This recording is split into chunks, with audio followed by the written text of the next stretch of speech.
Welcome to the Scaling Japan podcast.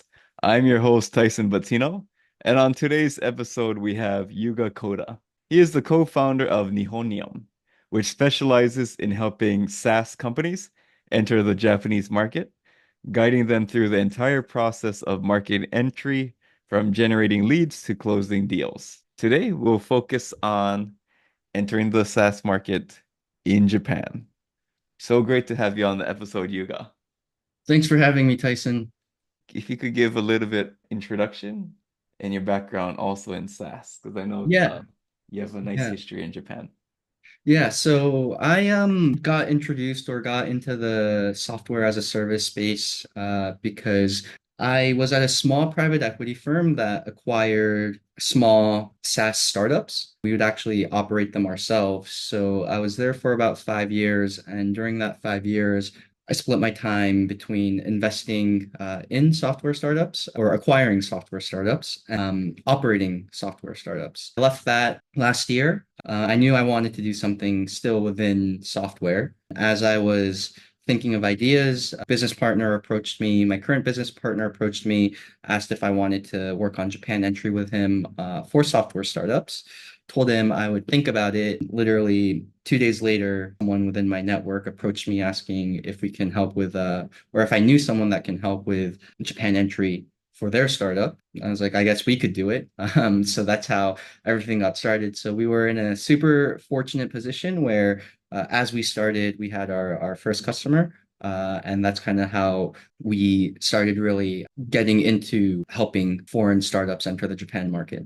Before we start, here's a quick introduction to myself, your host. I'm the CEO of LaunchLab. We support setting up a company and back office in Japan. We also provide affordable advisory on raising capital, IPO, and other finance topics. I also run Scaling Your Company that provides courses and sales advisory and digital marketing agency services for the Japan market. If you need help, feel free to reach out.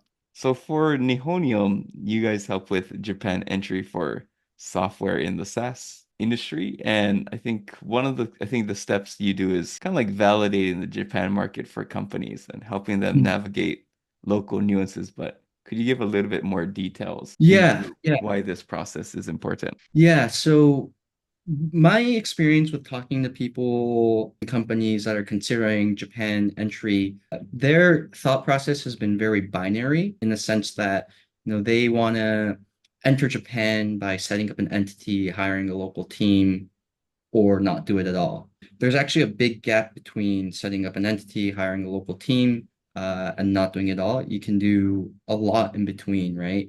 So if you think of it as a product, you would do a lot of user testing, user research, build out the product, go through these iterative cycles. But when it comes to Japan entry, it seems like it's super black or white. You can do localization, you can do some marketing, you can collect all these indicators to help predict whether Japan entry is going to be successful for you. That's what we really want to help with. Help people, help companies, validate Japan by doing some marketing, some localization, and see what the market response is. This is great because you do have some strong leading indicators, then you can commit further with more conviction into Japan. And if you don't get any results in Japan, then you know that Japan might not be the market or something isn't aligned with Japan and your product. You wouldn't have committed hundreds of thousands of dollars or a ton of your time having trying to go after Japan, right? So there's this big gap in Japan entry that you can really be strategic about, and that's what we want to help companies do. And I guess why do you choose SaaS other than having experience in that field? But why Yeah. bring software into Japan? Yeah, so that's a great question. So if you've lived in Japan, you know that some things are very ahead and super convenient, but software in Japan is very, very behind. People say it's about 10 years behind, and that makes sense if you really think about it, right? So Could you elaborate, or why would they say it's 10 years behind? Yeah, yeah. So when foreign software companies start, they get traction in their core markets in the US, in Europe, and then once they have traction, then they come to Japan, right? So they become ubiquitous in their core markets and then come to Japan. So, however long that takes, 5 to 10 years for them to become standard practices in the US or in Europe and then come to Japan, right? There's that time lag. And then if you think, then are there domestic software solutions to fill that gap? Unfortunately, there aren't that many domestic software solutions, right? So we get this technology that is already a few years old in other markets that come to Japan. And the other side of this is not all of the technologies in the US come to Japan, right? Not all the technologies in Europe come to Japan. So the available options in Japan are naturally limited. There's a delay plus it's limited, right? So just to share some numbers. So there's this review site in the US called G2. Yeah, it's dedicated for software as a solution, SaaS services, right? Oh, sorry, software as a service. So on G2, there's 93,000 products listed across 1,700 categories. IT Review, the Japan equivalent, Mm. um, there's about 9,000 products across 810 categories. So if you think of just like the sheer number of products outside of Japan, there's about 13 times the amount of options that end users have to choose from.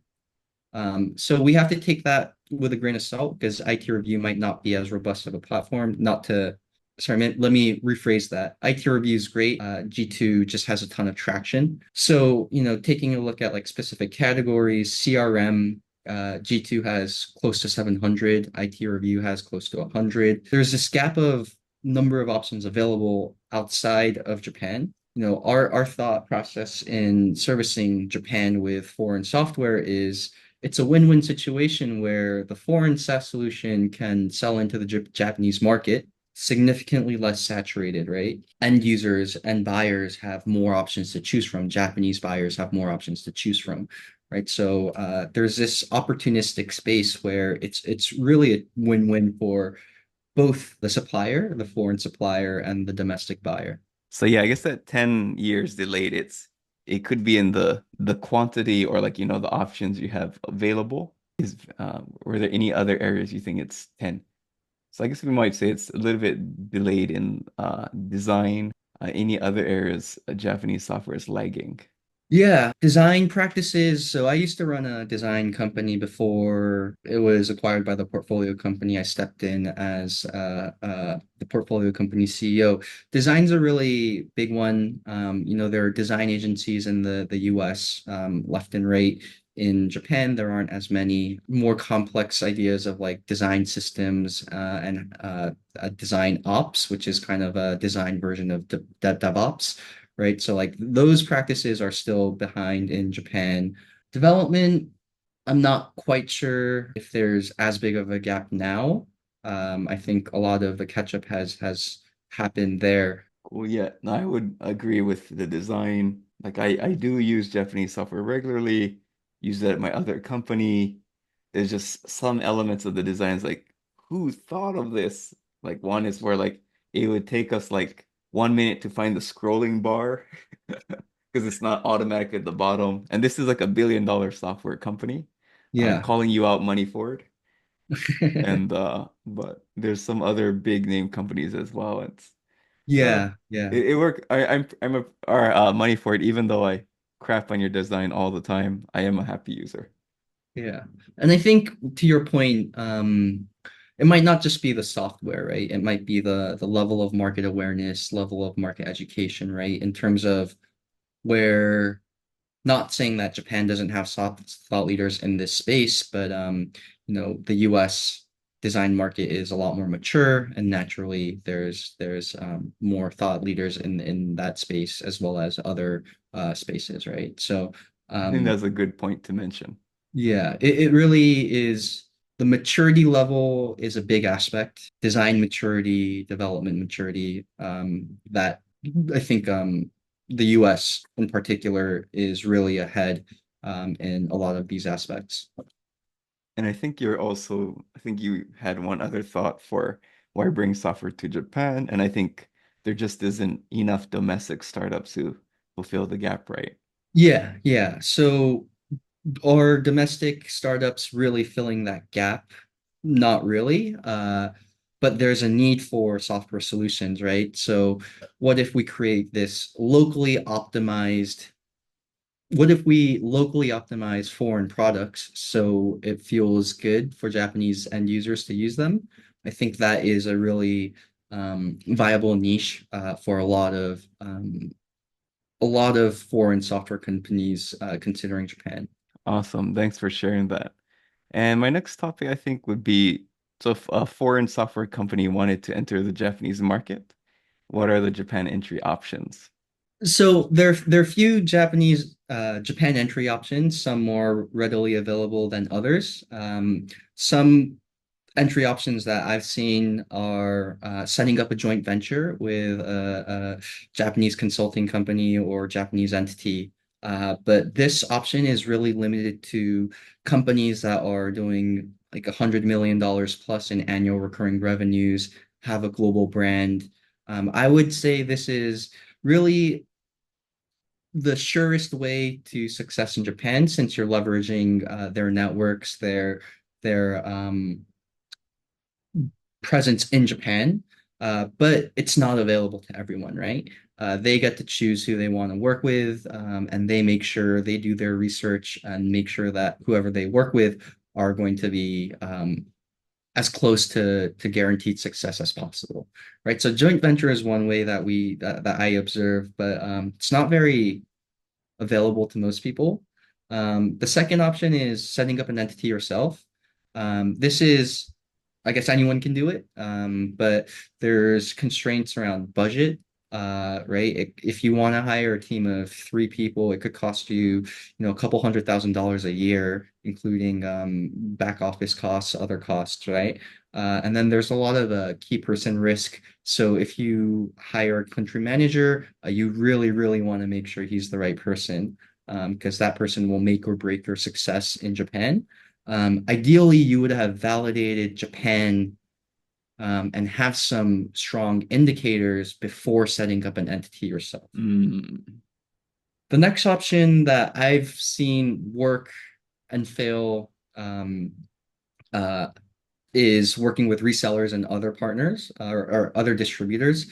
I've seen this work really well for a few companies, but more often than not, this doesn't seem to pan out for a lot of companies. A lot of high expectations with the resellers, with results not as strong. Resellers are great. They have access to a lot of clients, and I think we can go into this topic in more detail in a little bit. But ultimately, with resellers, you're not in the driver's seat, right? So if you really want to yep, do something, make a strong push, you have to convince the reseller. And if the yep. reseller doesn't want to do it, well, you're kind of out of luck, right? There's not much you can do about that. And making sure you're fully aligned, especially around incentives, is what makes the reseller relationship work. And ultimately, the reseller runs a business themselves, so they're only going to sell what is going to be lucrative for them, right? So Exactly. if they decide, all right, your product is we tried selling your product for a little bit, we got very little traction, we're going to focus on something else. Well, again, you're out of luck here. Not much you can do about that. Yeah, And then exactly.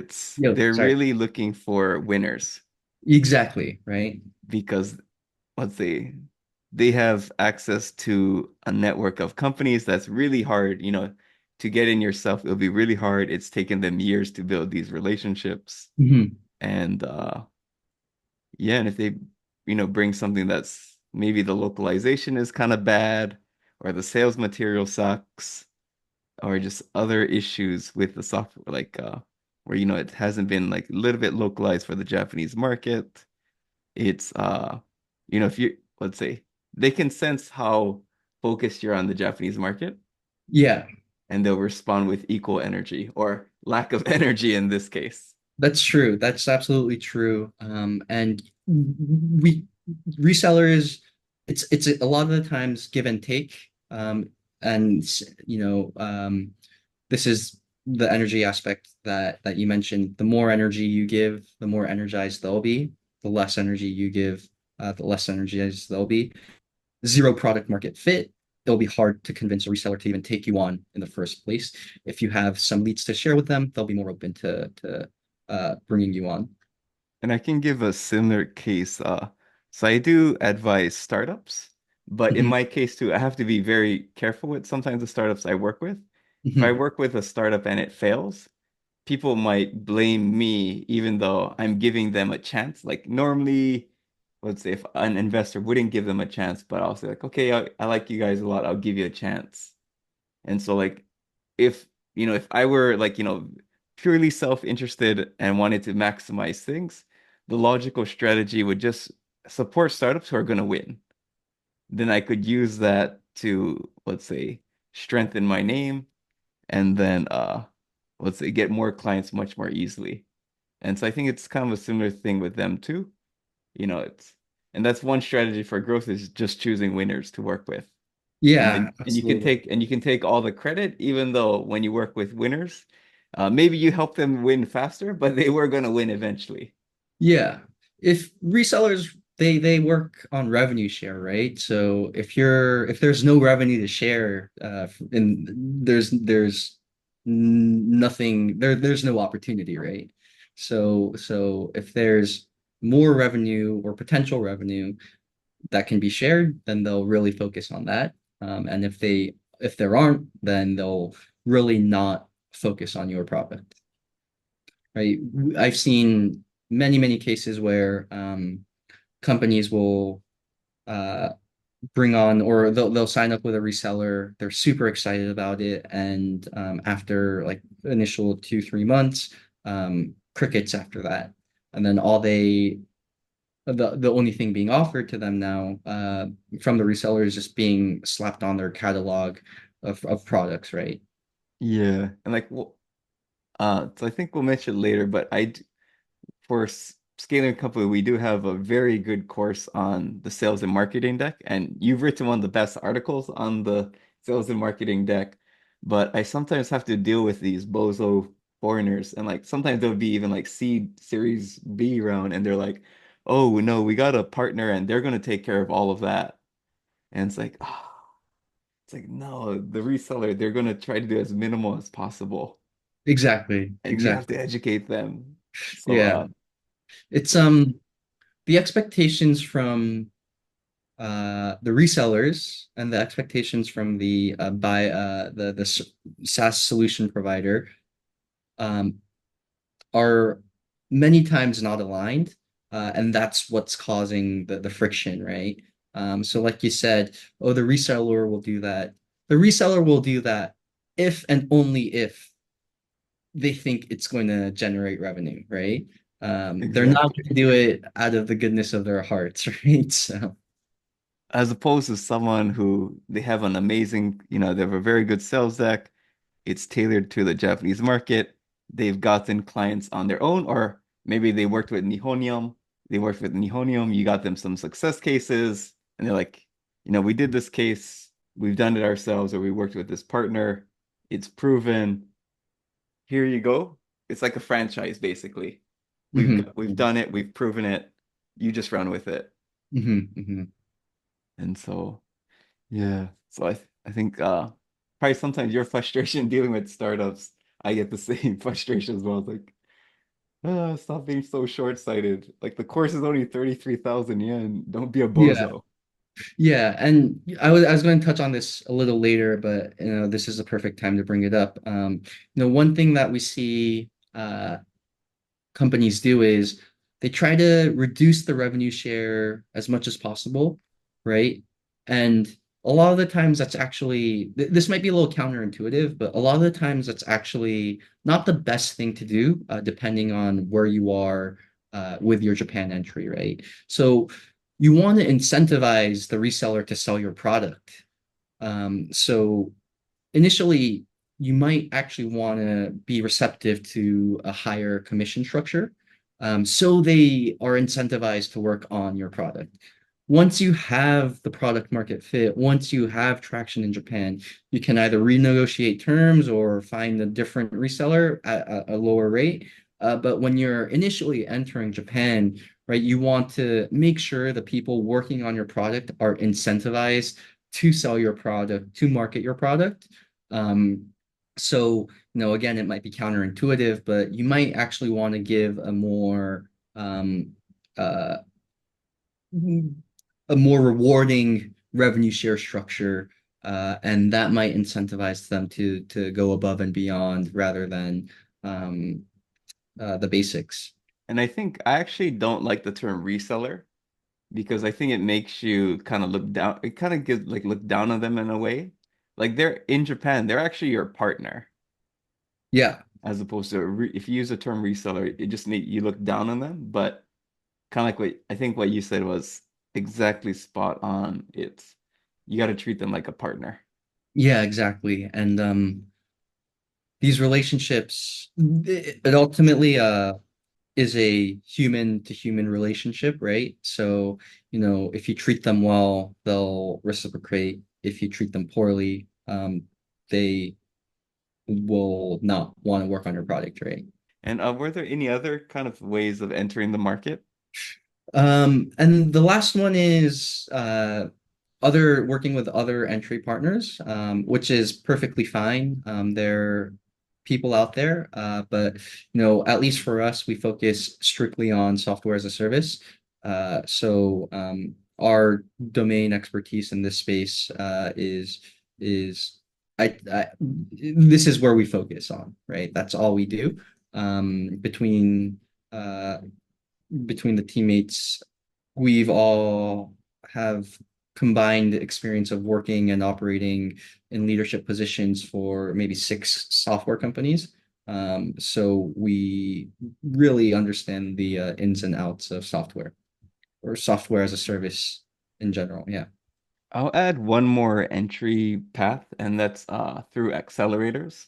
Mm, So I've helped, so I've been involved with the 500 Global Japan Market Entry mhm, Accelerator. I think Plug and Play might do some, but mhm. it's helping foreign firms enter the Japan market Yeah. to expand their tech and often many cases a SaaS product. But from my personal experience, I think unless they're pre-Series A, ideally Series A and above, it just doesn't work. Yeah.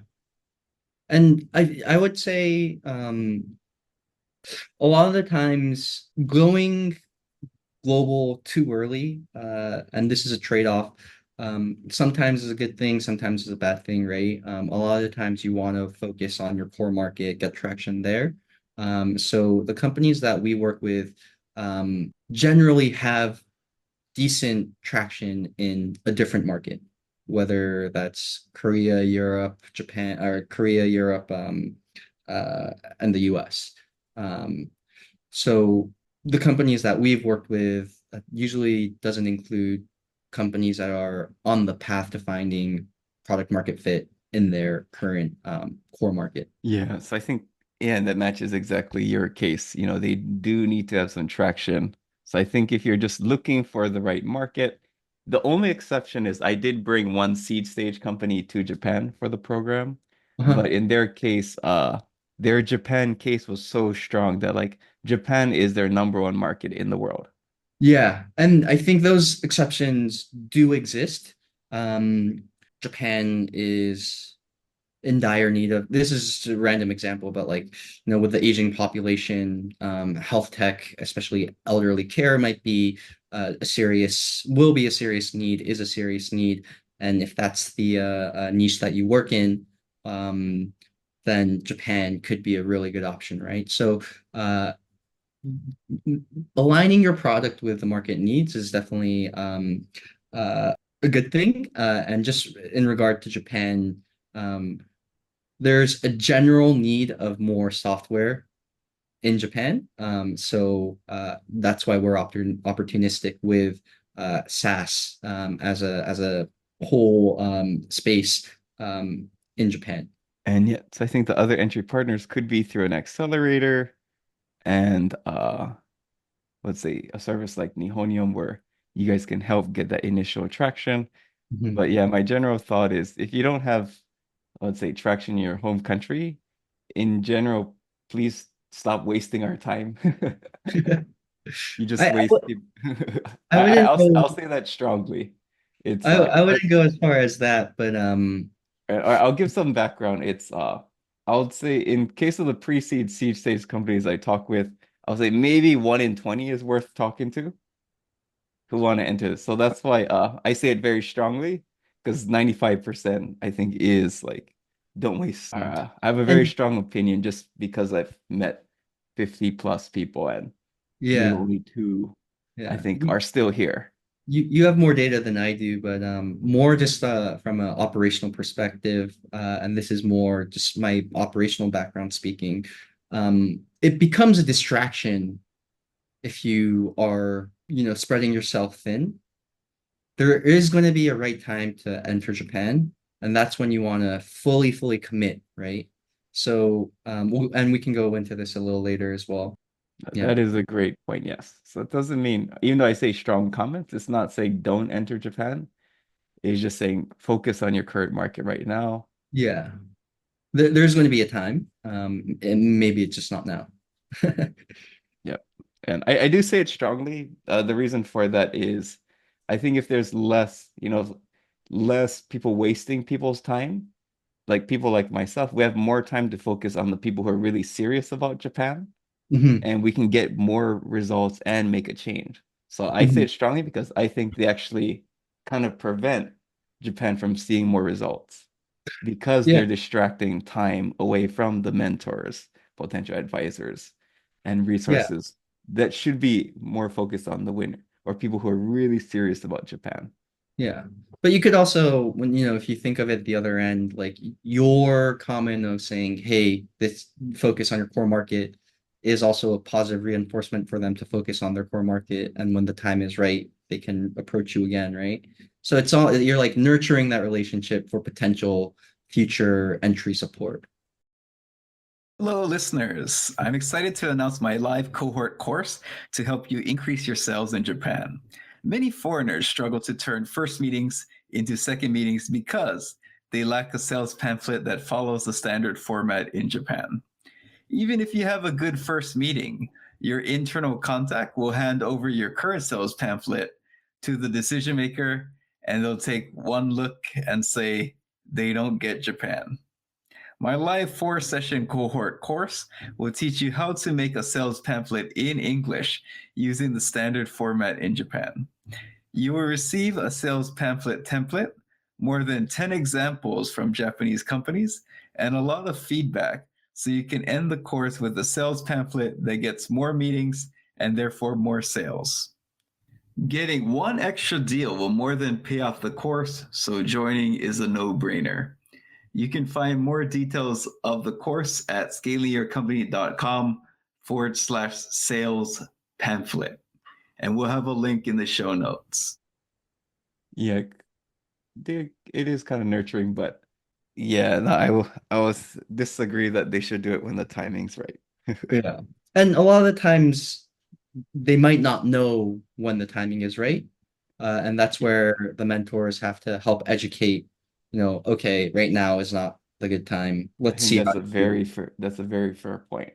So do. if you're trying to enter the market and like even though you're pre-seed or seed stage and people are like encouraging you, you might need to watch out. They might be trying to, let's say, sell you services.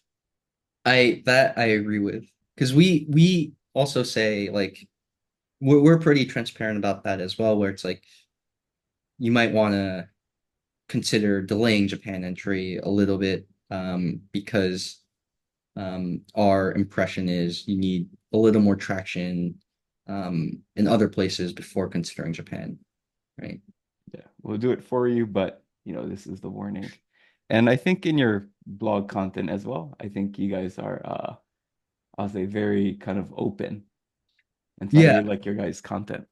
Yeah, we're not very we don't want to hold on to good information and keep it to ourselves. If it's good and it works, then let's share it, right? Like there was one piece of content that um I recently wrote on how to create win-win relationships with resellers and other partners. This directly might take away from our business because other companies or companies entering Japan might consider us or the reseller or the partner, and they might go with the reseller and partner and not us. But that that's fine. That relationship, or if you're able to achieve that relationship with a reseller and partner, that is actually a super positive thing for you. So you should definitely go with that. And so I think the next topic would be gaining trust of the local market. And so Yeah. why would you, just based on your experience helping multiple companies, but why is localization so important? Yeah. So the trust part is super, super, super important in Japan. Like that can't be stressed enough. The relationship that people have with Japanese people have with other people, products, that's all based on trust, more so than other markets. And if you think of just like the buying process, it goes, there's extensive research done, making sure that they have confidence in the product. So really making sure that the end buyer, end user feels comfortable using the product is like the basics, right? And one aspect of that is localization.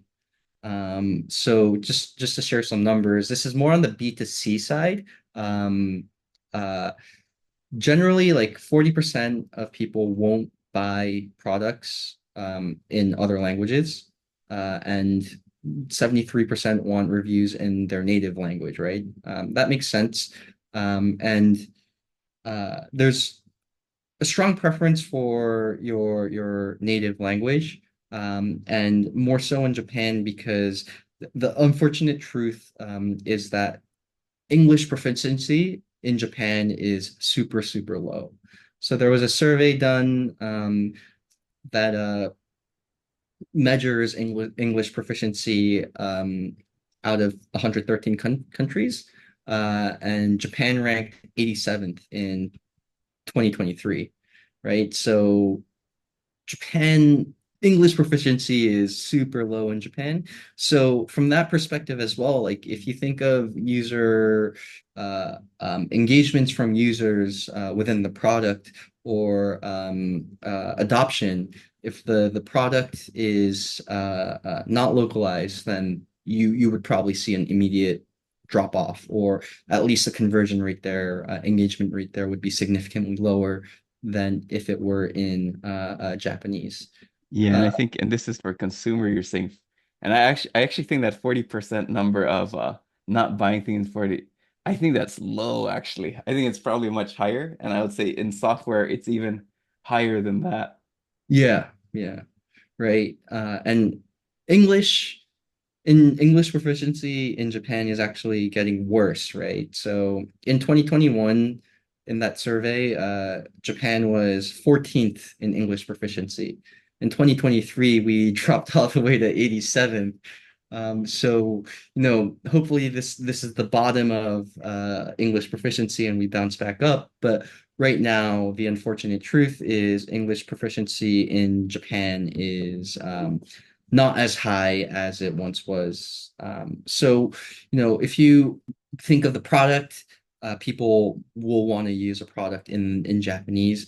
And then if you think of like more one layer above that, like the homepage, the website, if there's no Japanese option, these buyers, when they're collecting information, you're sending the signal that not only do you not support Japanese, you're not really serious about the Japanese market, and therefore won't be a contender in the buying process.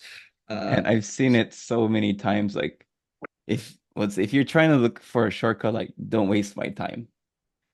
it just pretty much rarely ever works unless you're like a Notion or a Slack or just something where the people who use your software, they love your software so much. Yeah. And that's very rare that you have viral level. So the other exception I would say is tools where the end user has some English proficiency. So the one that comes to mind, and the one that we see actually be okay with less localization. I'm not saying localization is not done, but less of it is done, are developer tools, right? Developers write code in English. They most tools that they use are probably imported tools anyways, so they have some familiarity with the interface, right? They know they can navigate the English interface. So what we actually saw generally, or what we actually see generally, is the more B2B and developer oriented the platform is, the less localization has to get done. But in exchange, the surrounding parts have to be really solid. So developer tools, documentation is a really big part of it, right? So you want to have super strong localized documentation. On the Gotcha. other hand, B2C and um,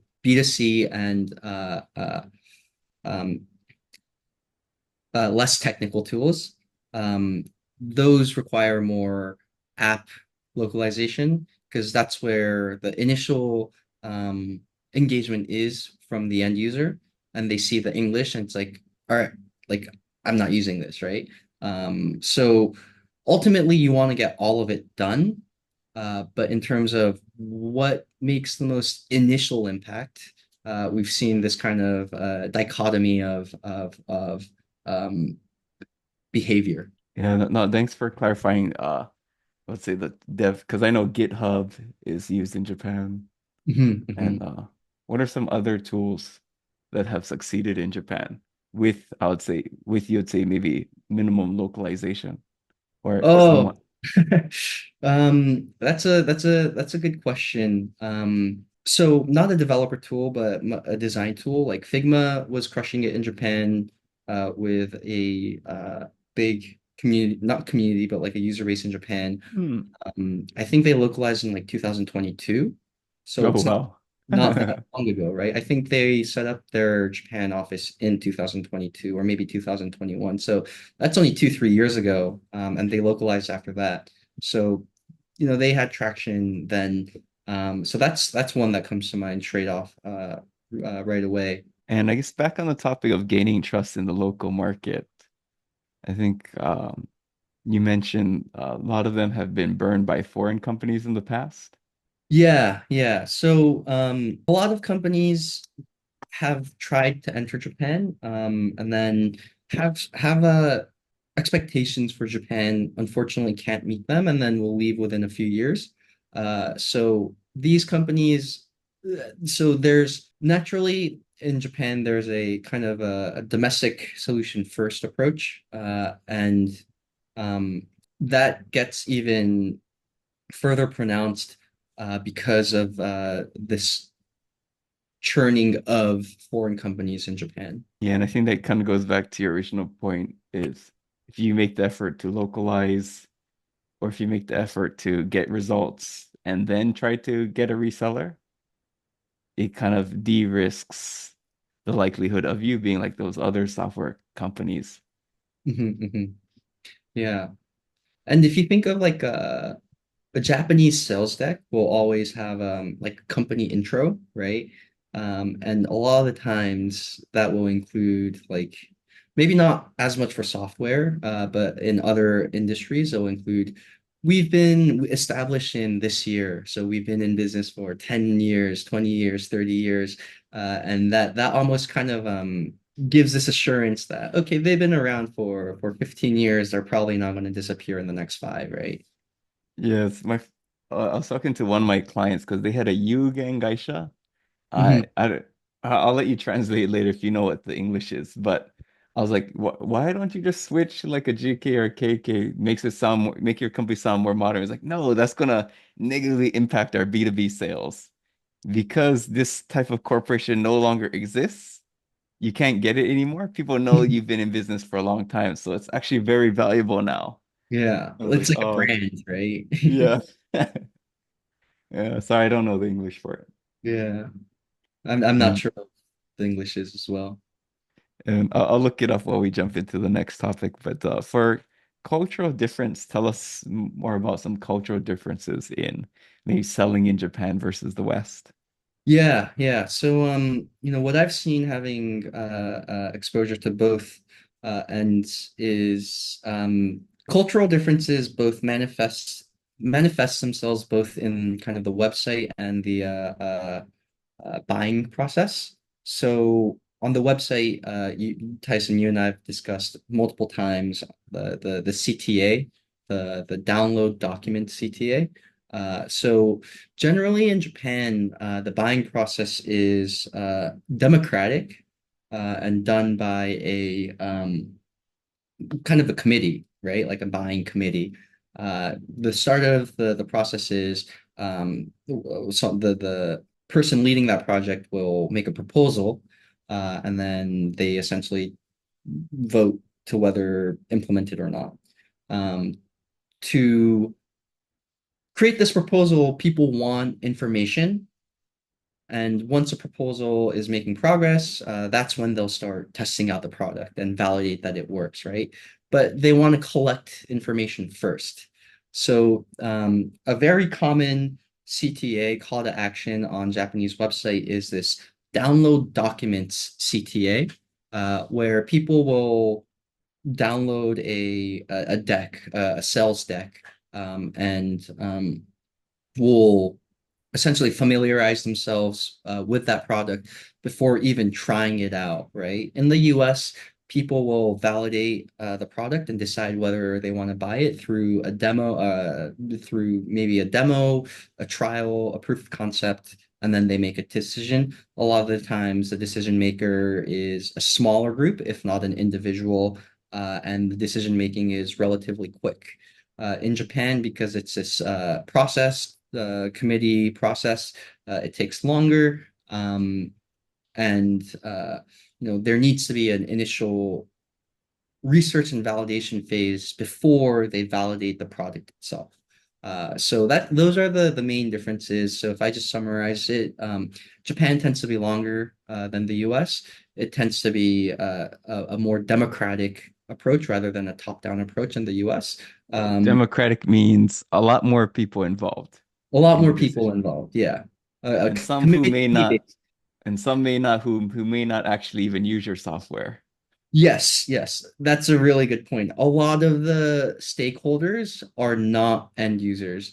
And then this is actually why localization is really, really important because say the stakeholder who doesn't use your app product goes to your website just to check it out and it's all in English, that's a super negative impression on that stakeholder, right? So Yep. They're gonna bring up that comment. Are you guys sure they're gonna still be in Japan after 3 years? yeah. Like they don't even take the time to localize their website.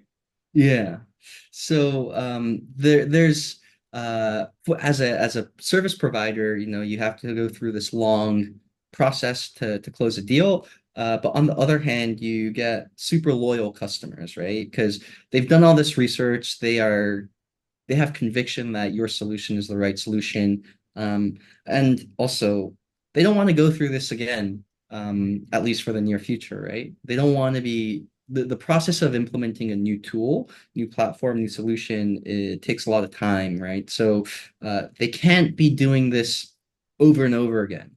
So you do get a customer that does stick around for a longer time. So there are trade-offs in this process from the perspective of a service provider. And oh, one thing I'll add about the download documents, it's so the sales and marketing deck in Japan, it's meant to be on your website to be download and shared with the decision committee. But for the Western case, the sales deck, it's primarily for actual demo when you're actually talking to the customer face to face. And so I think that's why a lot of foreigners they have a hard time understanding why you need it. So my thought would be if you would actually look at some Japanese websites, if you actually took a look at a Japanese SaaS software website, you will notice that if there are two calls to action, one will definitely say download. If there's three, one will say download. If there's four call to actions, probably 50%, two of them will say download. Like And that's how big it is here. It's you'll yeah. see it more often than demo. You'll see it more often than contact us. Tyson, I feel like there's a lot of frustration in this where you've probably had to explain it to many people multiple times on Yes. this topic. But And and yeah, so that's why I really want to do this episode with you so I can explain to them like how frustrated they make me feel. It's yeah, like, no, no, no. And again, this is, the nuance that people need to be educated on, right? So it's really important that we collectively promote this kind of knowledge. And one thing I will share, or one thing I will just flag, for B2B software, download documents is very common, if not completely ubiquitous. For B2C, it's less common. And a lot of the times they'll have more product-led growth related CTAs like free trial, right? So this is more from a B2B software perspective. that is a good point to mention because it's a group decision as opposed to a B2C is an individual situation. Excellent. Yes, there is a lot of angst there. It's let's just say I spent hours and hours selling the sales deck and it's like, ah, it's so cheap. I've made it cheap. It works. People who use Yeah. it, they It's get good also results. Yeah, And it's like, also like almost like the basic layer, right?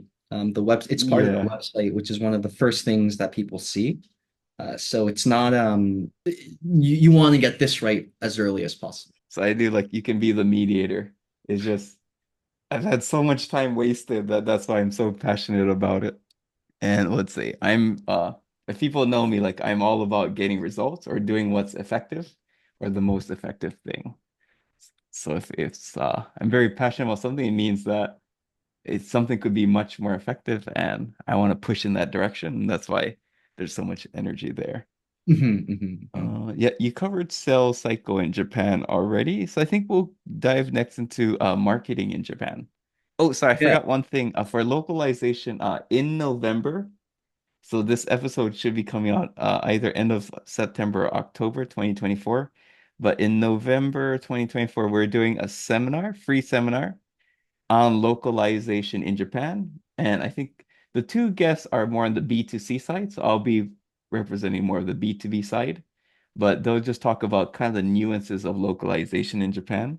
And if you do miss it or you listen to it later, it will be on YouTube, or if you subscribe to our newsletter, you'll be notified, or you just check our seminars page on the website Mhm. and you'll have access to it.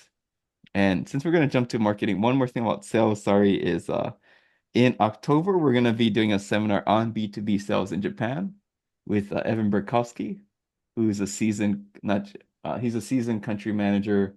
He's brought many like dynamic yield, um, Meltwater. He didn't bring Meltwater, but served as head of sales or country manager. And another person named Christian, and he's been selling car aftermarket parts for many, many years in Japan. And so they'll answer, Evan can answer the software side, and Christian can off answer many of the kind of legacy, dealing with legacy industries. And so I think that would be a good seminar that we're doing for free to support the foreign entrepreneur community. But that Yeah, being, that's awesome. I don't know Christian, but I've had many chats with Evan, and he's amazing. yeah, Definitely knows the ins and outs of sales in Japan. yeah, we're very lucky to get them both. One of the common challenges I see with my consulting clients is not having any staff internally who can drive marketing strategy and execution to the next level. This really limits the growth trajectory of a company, especially for a leader like you that wants to go from 30 million to 500 million yen a year and does not have the time to spend years learning through trial and error. To solve this problem, I'm launching a marketing agency that can help companies like yours to increase leads and closing rates through SEO, Google Maps, content marketing, and websites that convert. Head over to scalingyourcompany.com and book a free consultation. Let's talk about what your business needs are, where your current strategy is letting you down, and how we can help you see real results with the methods I've successfully implemented at multiple companies myself. Now, back to the episode. And yes, let's dive a little bit into marketing in Japan. Awesome. So, marketing in Japan, there are you can reach people through the standard channels, search engine marketing, so paid ads, PPC, pay per click, social media, that kind of stuff. SEO is a really good one. Organic traffic is super important. Uh, and it's really important for gaining traffic and leads. But the one thing that I will just highlight regarding early marketing efforts in Japan is yes, the ultimate goal is to gain traffic and leads, but there's this goal that's maybe just as important, and it's really creating a presence in Japan, right? So a lot of the content that you create might not generate traffic initially, but it shows the end users, the end buyers, that you are serious about Japan. You are creating content for the Japanese market. You are an active participant of the Japanese market, right? So, initially you might not see the more ROI perspective of the marketing initiatives, but just remember that you are starting to create a brand. You are starting to get your name out, though, increase the awareness. So using these channels is really, really important for the trust aspect that we chatted about a little earlier. And then this is more going back, or I guess this is going deeper into the reseller partner aspect that we chatted about earlier. But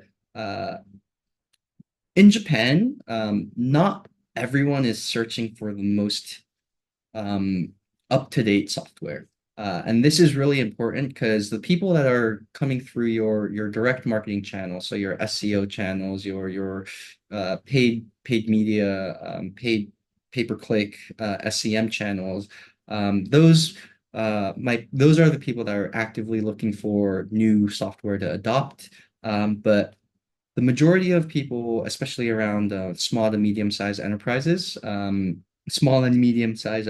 in Japan, a lot of them are not looking for new software, right? So, how do you get in front of these companies? It's working through these resellers and partners. So, you might want to be just open to working with them. And ultimately, the ideal situation you'd be in is you have a healthy stream of revenue coming in from your direct channel, and a healthy stream coming in from your indirect channel, right? Your indirect channel being your distributors, your resellers, and other partners. And from my experience, from my advisory side on the SaaS and just B2B in general, so I'm glad you mentioned trade shows.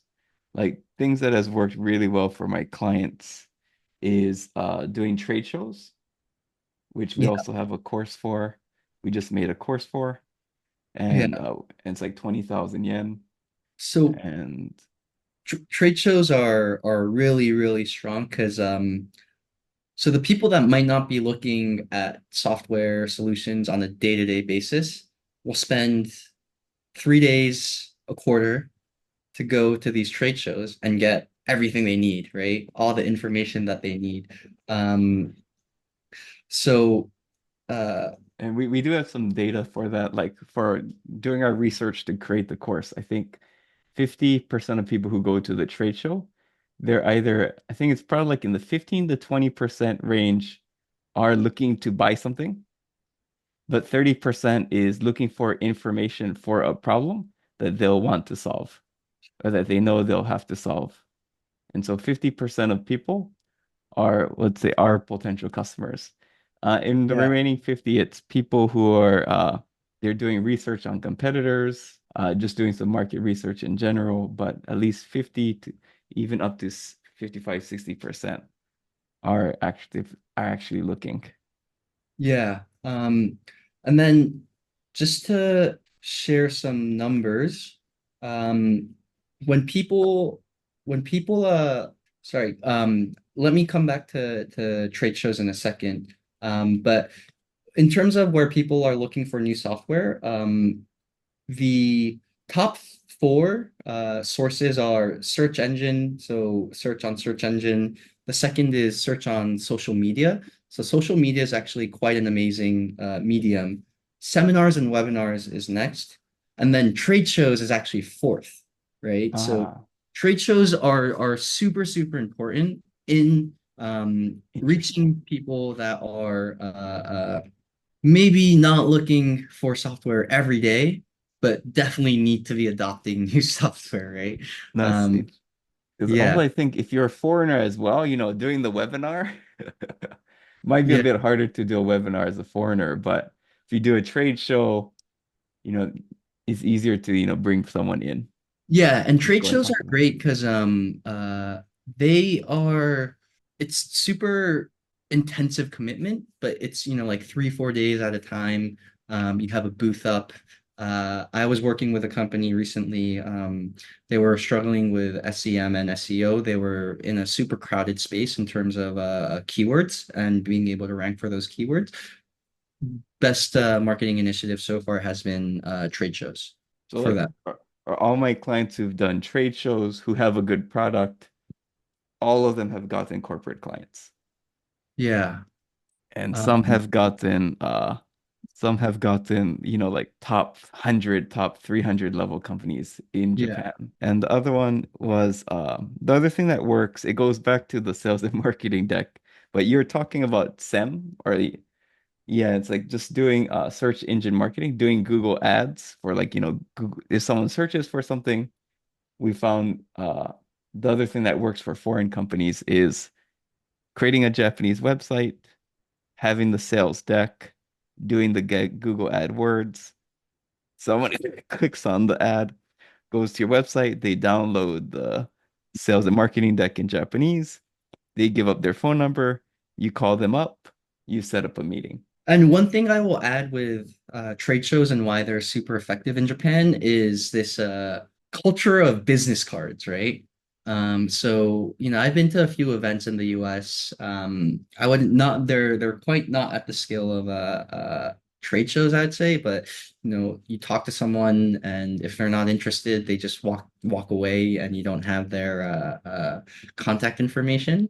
But in Japan, you have this culture of exchanging business cards. So you almost are in a way guaranteed to get their email address, consider them as a marketing qualified lead. And that makes trade shows so effective. Yeah, and like one thing we talked about in the course as well as the trade show course is even if they might not be interested, your solution might not be, or maybe they came to the event to see one solution, they're going to be there, like Yuga said, for 3 days. So if you get the information, you contact them immediately.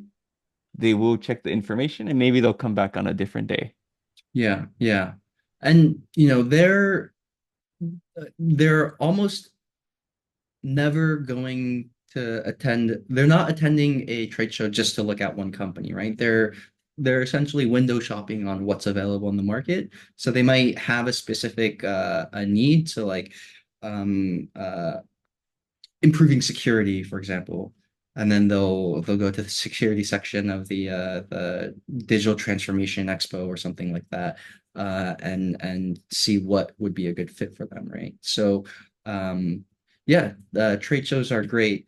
And just on the topic of marketing, so and going back just a little bit on sales, I want to highlight this. I forgot to include it in my notes earlier, but this is really important, both from a sales and marketing perspective. So, search engine marketing, social media is key in Japan. So that's where the second largest source of awareness comes from.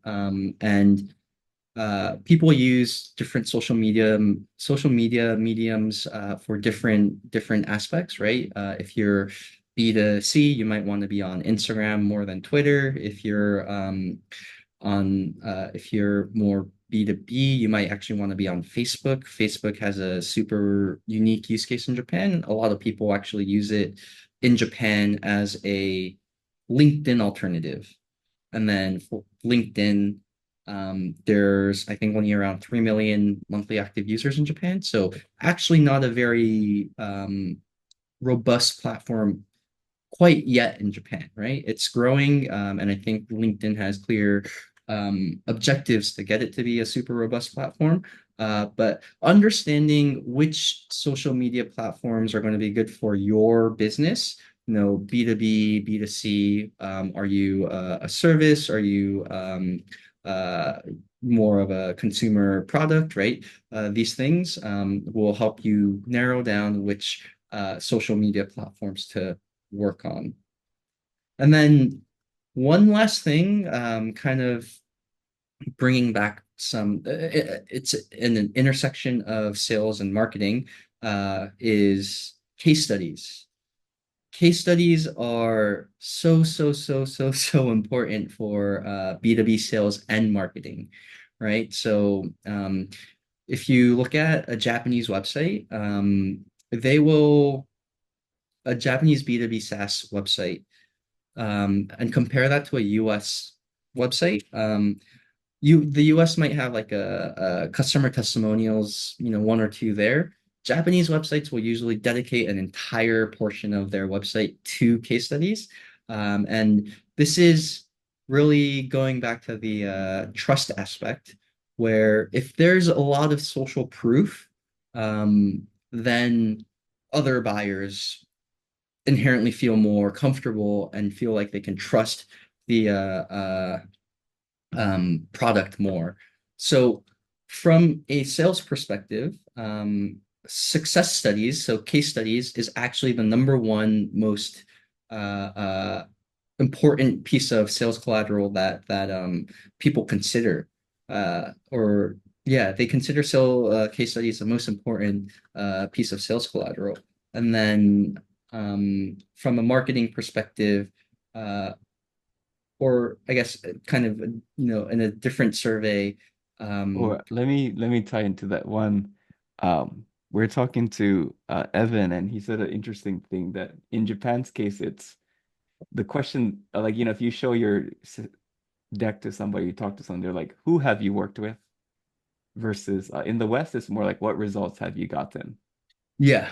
And so, And on the topic of Evan, when I chatted with him last, we chatted about case studies a little bit, and he said, if the case study didn't happen in Japan, it didn't happen at all. So that part, there's probably some truth. I think he was, joking and exaggerating, right? Like if you work with global brands, people will recognize that. But there is significant strength in case studies done domestically. And just to wrap up on the case study topic, when buyers were asked what information do you collect in the buying process and how what information affects the decision, the number one result was case studies, right? So a lot of companies from a marketing perspective will put their case studies front and center and really exaggerate or enunciate and highlight the case study, uh, especially if it's with a larger brand. And from a sales perspective, like that's like the first thing people will ask for, the buyer will ask for, the reseller will ask for. Case and it comes studies, and it the comes back to that dingy show process that you mentioned. yeah. Like that's probably going to be even though they might be interested in your software, they're willing to be your champion. The Mhm. first question they're going to get from somebody else is, who have they worked with? Exactly. Yeah. And just going back a little bit on the reach conversation that we were just having before this whole case study tangent.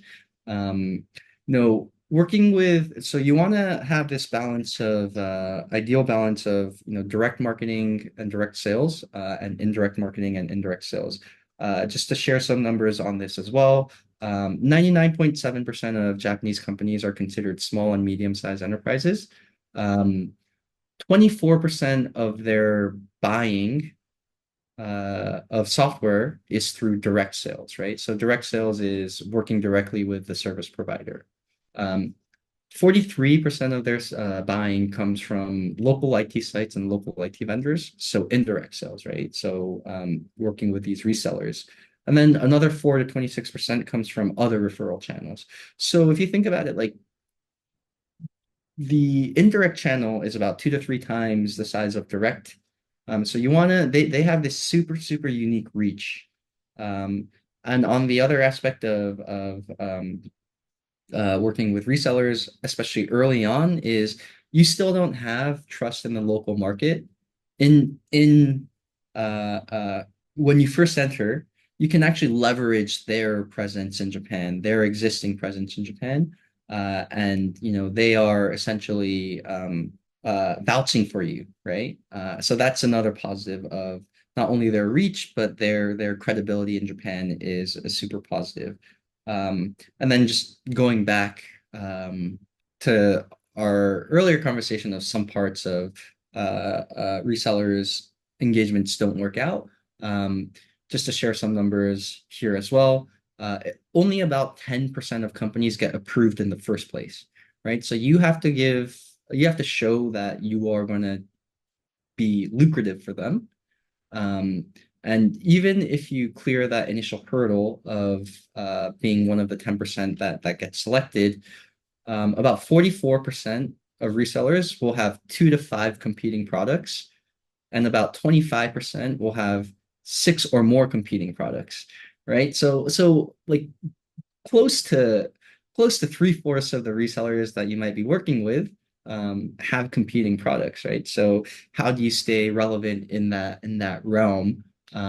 You might want to actually give a little bit before taking, right? So going back to the energy topic, you might want to do some of the localization first. You might want to actually, potentially share some of your leads to show that you do have an inbound funnel, right? There is interest.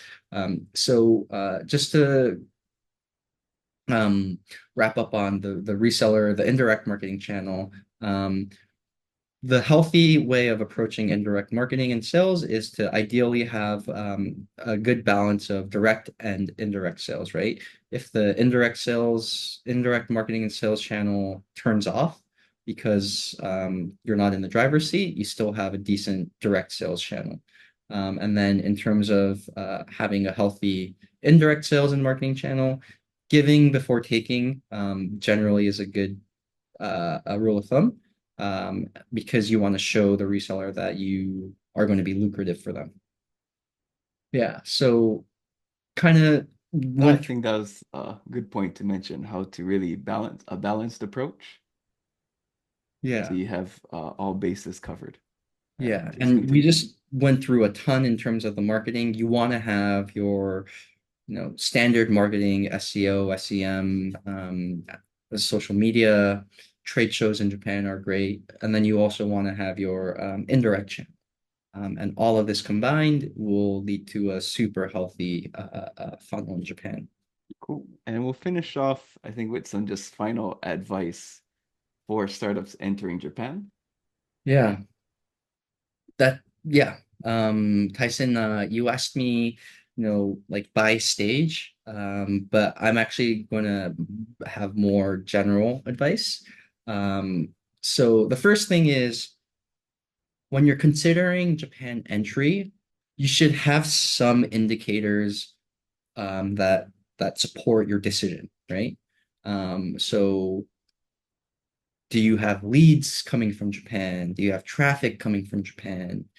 Uh, this will, and then I guess the exception to this is the Japan market a good fit for your product, right? But you want to have a few leading indicators that will support your decision in entering Japan. You don't want to enter Japan just because one day you woke up and were like, I want to enter Japan, right? You want to have some data validating that. If you don't have any traction in Japan, maybe Japan is not the right time, right? If you get enough product market fit elsewhere, the innovators and early adopters will start searching for your product. It's maybe start trialing your product in Japan, even if it's not localized. So leading indicators, I super, think super, that was a great point to mention. yeah, I would yeah, say that you're getting interest from Japan naturally, yeah. but please continue.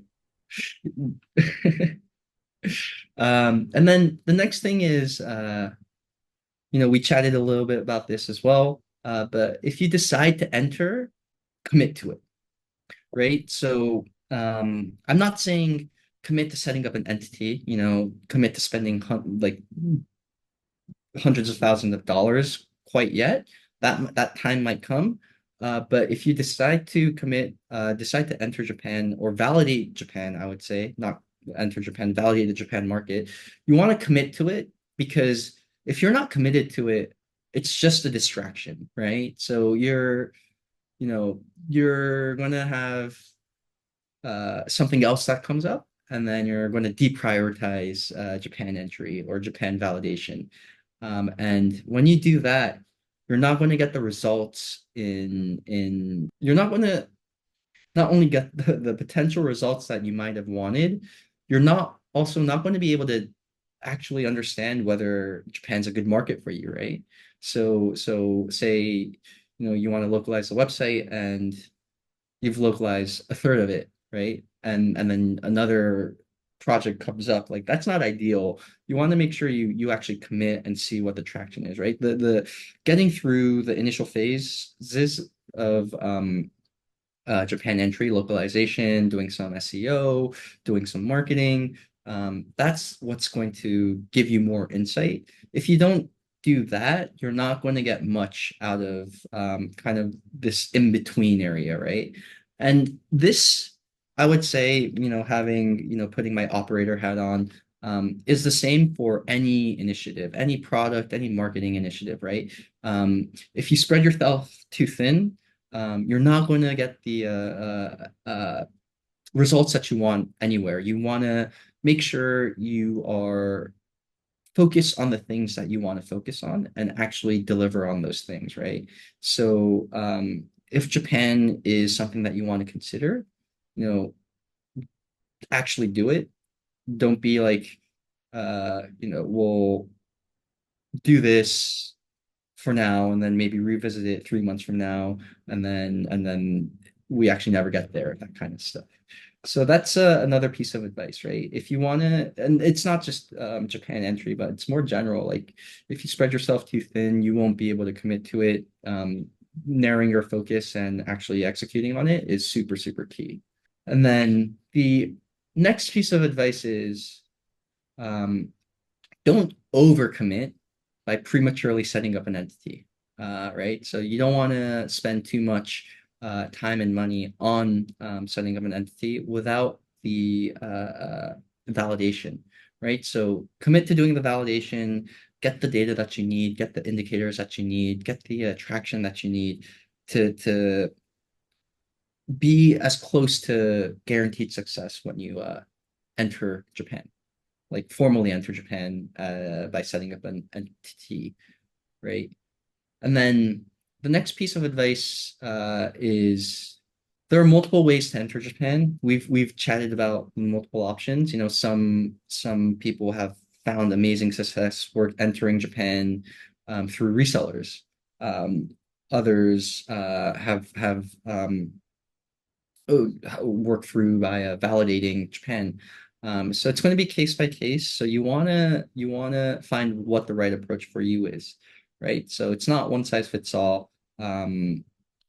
Really understand what your current position is, and how you would fit in the Japanese market, and really plan around that. And Yeah, then, I'll go. sorry, I really like that point you mentioned.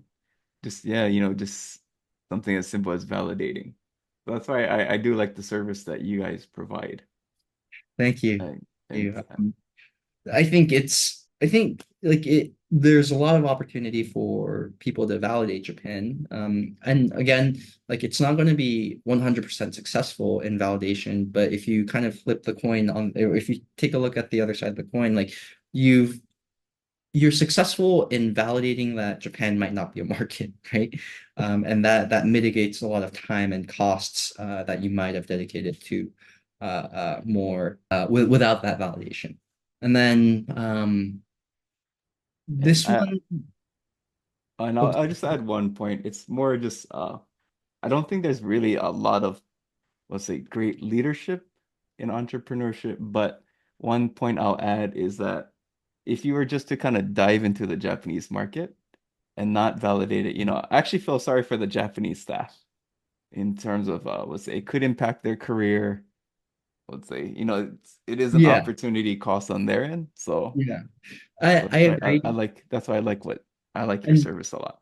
this actually ties into the my next point in terms of Japan, where you know don't assume that what works in the US or outside of Japan will work in Japan, right? So this is, sometimes a global headquarters says do this, and the Japanese team is like, like we have to do it because they are telling us to do it, but deep down we know this kind of marketing approach doesn't work in Japan. And then there's this like internal conflict, and I see that sometimes. But uh so just on this point, you want to strike a balance. You don't want to be reinventing the wheel. You want to take bits and pieces of what works in Japan, or sorry, what works globally, and customize it, tailor it to Japan, right? So certain things might work really well in the US, a derivative form or a slightly custom form of that might work, but the assumption that this one-to-one translation would work is not a good assumption to have. In a similar vein, don't assume that global metrics will translate over. So one thing that we already talked about is the sales cycle. Sales cycle is longer in Japan. Don't assume the global metrics will translate one-to-one here as well. And then the last point is you can do a lot of the marketing, you can do a lot of the localization, you can do a lot of the validation. So do that before you commit to further entry that might be costlier and more resource intensive. And that's it in terms of advice for companies looking to enter Japan. Thank you very much. And we will link to Nihonium site. We'll also link to your LinkedIn profile, and we'll also link to your article on let's see, sales and marketing deck download button. But Yeah. and if you have maybe one other article you think would be useful, yeah, let us know and we can add it in the show notes. But Okay. thanks so much, Hugo, for coming on today. Yeah, thank you, Tyson, for having me.